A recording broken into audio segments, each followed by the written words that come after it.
अस्सलाम वालेकुम फ्रेंड्स, कैसे हैं आप सब। उम्मीद है आप सब खैरियत से होंगे। नाज़रीन, मैं एक डिसेबल पर्सन हूँ, माजूर हूँ, दाएं धड़ मेरा फालिज़दा है।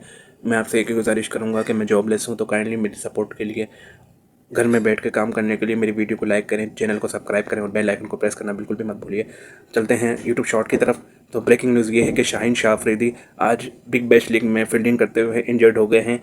उनकी वो नी इंजरी हो गई है, ये वही नी इंजरी है जो उनको क्रिकेट वर्ल्ड कप 2022 में ऑस्ट्रेलिया के खिलाफ इंग्लैंड के मैच में हुई थी, जिसके बाद वो काफ़ी अरसे तक इंटरनेशनल क्रिकेट से बाहर हो गए।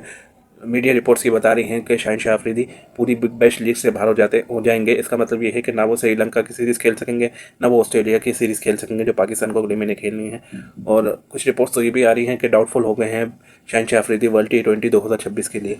अब ये तो आने वाला वक्त ही बताएगा कि इन रिपोर्टों में कितनी सदाकत है, लेकिन एक बात तो हकीकत है कि हमारे जो खासकर हमारे खिलाड़ी हैं वो अपनी हेल्थ का तो बिल्कुल भी ख्याल नहीं रखते। वो बस उनको सिर्फ ये है कि हम बस पैसा कमा लें इंटरनेशनल लीग खेल के, और एक ओवर हाइप तरीके से बस। अब ये तो आने वाला वक्त ही बताएगा कि शाहीन शाह अफरीदी का मुस्तकबिल अब क्या है, क्या वो T20 वर्ल्ड कप खेलेंगे या नहीं खेलेंगे। ये तो आने वाला वक्त ही बताएगा।